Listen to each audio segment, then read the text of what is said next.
Chapter 3. All right, I was willing to go make a try for a fat doe. I was generally more than willing to go hunting, and while I was gone I might do some thinking about little Arliss and that thieving stray dog. But I didn't much think my thinking would take the turn Mama wanted. I went and milked the cows and brought the milk in for Mama to strain. I got my rifle and went out to the lot and caught Jumper. I tied a rope around his neck, half-hitched a noose around his nose, and pitched the rest of the rope across his back. This was the rope I'd rein him with. Then I got me a second rope and tied it tight around his middle, just back of his withers. The second rope I'd use to tie my deer into Jumper's back, if I got one.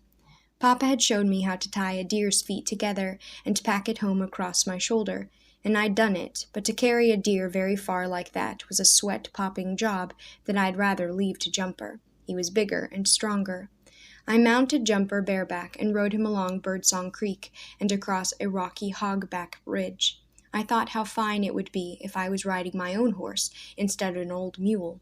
I rode down a long, sweeping slope where a scattering of huge, ragged-topped live oaks stood about in tall grass, so tall that it dragged against the underside of Jumper's belly.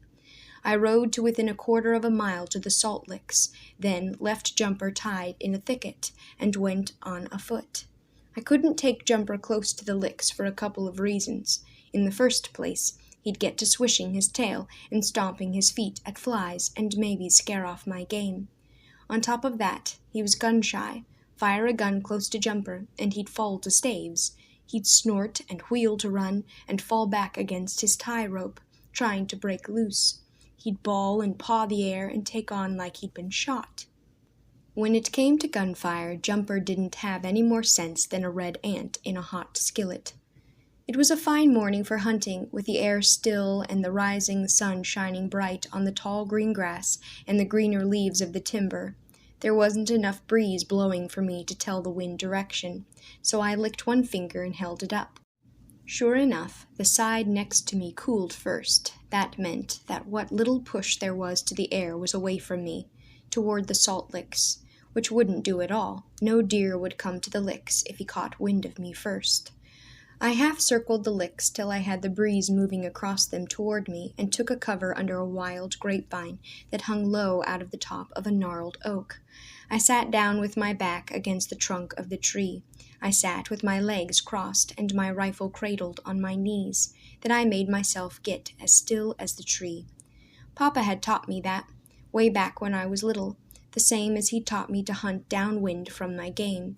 He always said, "It's not your shape that catches a deer's eye, it's your moving. If a deer can't smell you and can't see you move, he won't ever know you're there." So I sat there, holding as still as a stump, searching the clearing around the licks.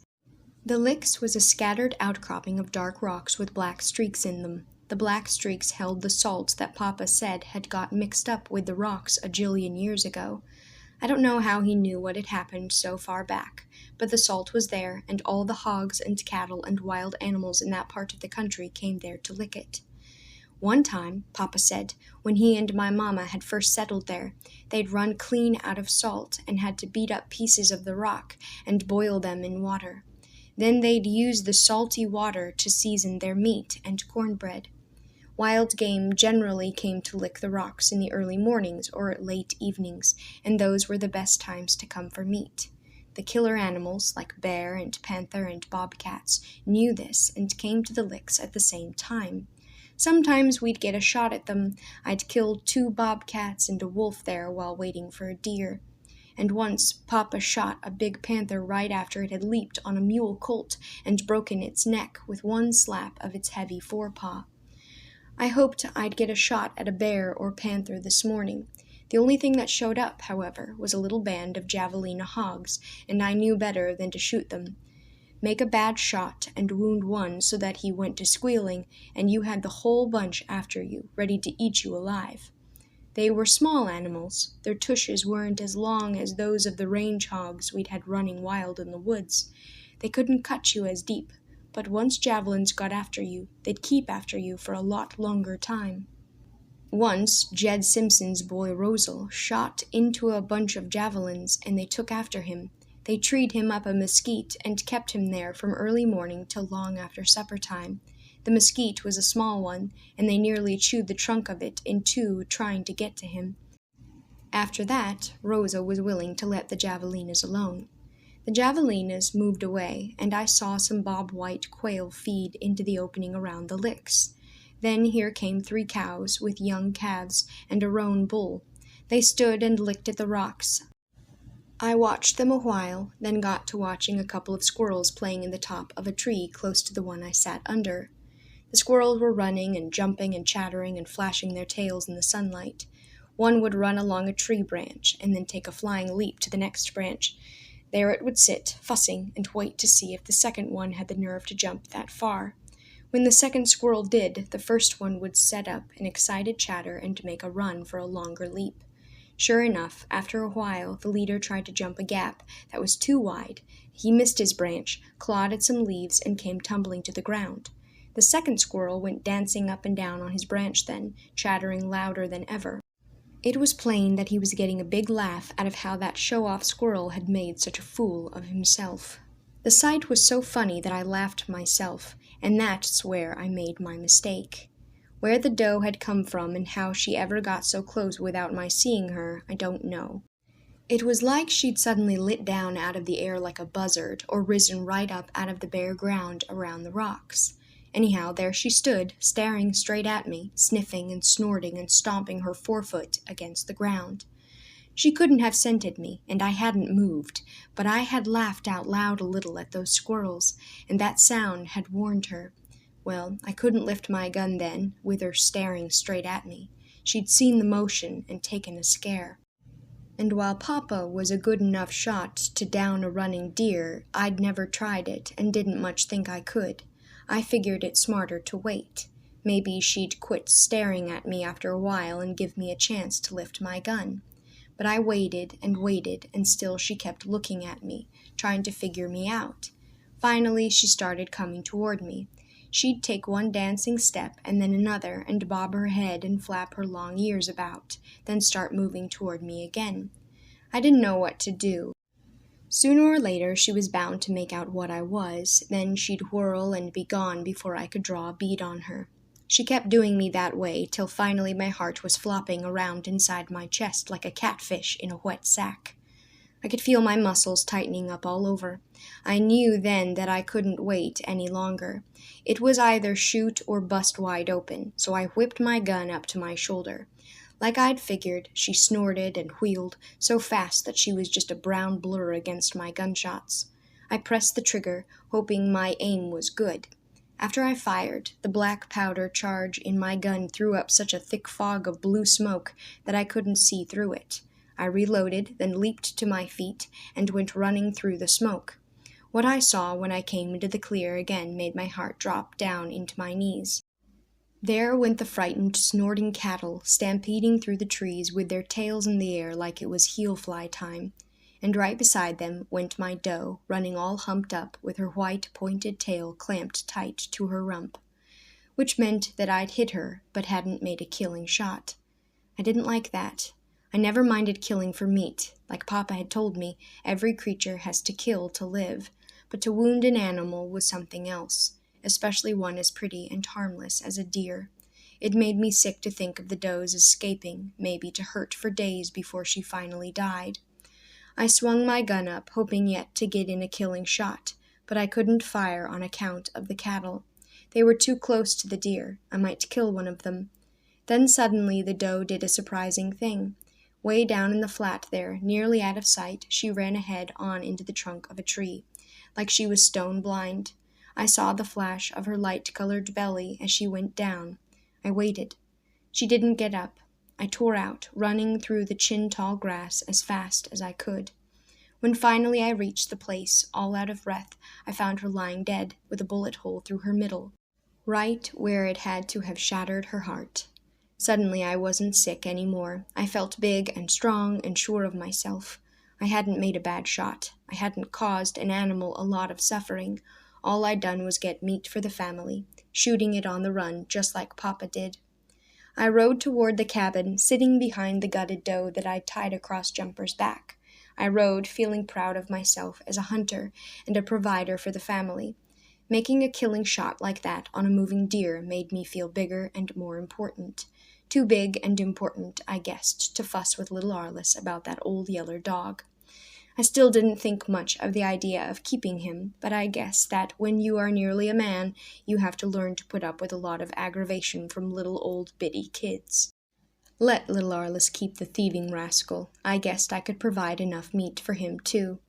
That's how I was feeling when I crossed Birdsong Creek and rode up to the spring under the trees below the house. Then suddenly, I felt different. That's when I found little Arliss in the pool again, and in there with him was the big yeller dog, that dirty, stinking rascal, romping around in our drinking water. "Arliss," I yelled at a little Arliss, "you get that nasty old dog out of the water." They hadn't seen me ride up, and I guess it was my sudden yell that surprised them both so bad. Arliss went tearing out of the pool on one side, and the dog on the other. Arliss was screaming his head off, and here came the big dog with his wet fur rising along the ridge of his backbone, baying me like I was a panther. I didn't give him a chance to get to me. I was too quick about jumping off the mule and grabbing up some rocks. I was lucky. The first rock I threw caught the big dog right between the eyes, and I was throwing hard. He went down, yelling and pitching and wallowing, and just as he came to his feet again, I caught him in the ribs with another one. That was too much for him. He turned tail then and took out for the house, squalling and bawling. But I wasn't the only good rock thrower in the family. Arliss was only 5 years old, but I'd spent a lot of time showing him how to throw a rock. Now I wish I hadn't, because about then a rock nearly tore my left ear off. I whirled around just barely in time to duck another that would have caught me square in the left eye. I yelled, "Arliss, you quit that!" But Arliss wasn't listening. He was too scared and too mad. He bent over to pick up a rock big enough to brain me if he'd been strong enough to throw it. Well, when you're 14 years old, you can't afford to mix in a rock fight with your 5-year-old brother. You can't do it, even when you're in the right. You just can't explain a thing like that to your folks. All they'll do is point out how much bigger you are, how unfair it is to your little brother. All I could do was turn tail like the yeller dog and head for the house, yelling for Mama. And right after me came little Arliss, naked and running as fast as he could, doing his dead-level best to get close enough to hit me with the big rock he was packing. I outran him, of course, and then here came Mama, running so fast that her long skirts were flying, and calling out, "What on earth, boys?" I hollered, "You better catch that Arliss," as I ran past her. And she did. But little Arliss was so mad that I thought for a second he was going to hit her with the rock before she could get it away from him.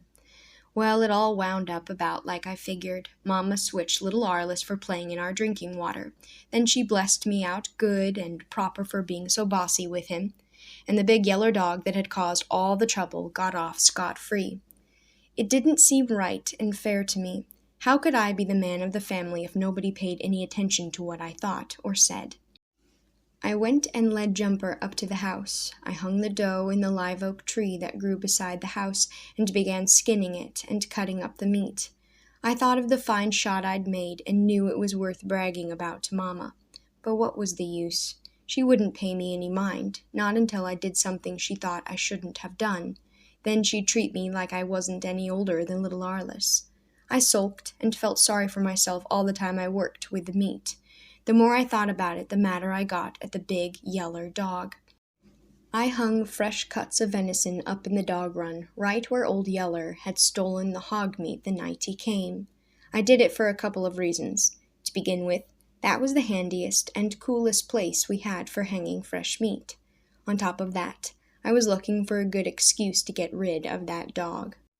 I figured that if he stole more of our meat, Mama would have to see that he was too sorry and no account to keep. But old Yeller was too smart for that. He gnawed around on some of the deer's leg bones that Mama threw away, but not once did he ever even act like he could smell the meat we'd hung up.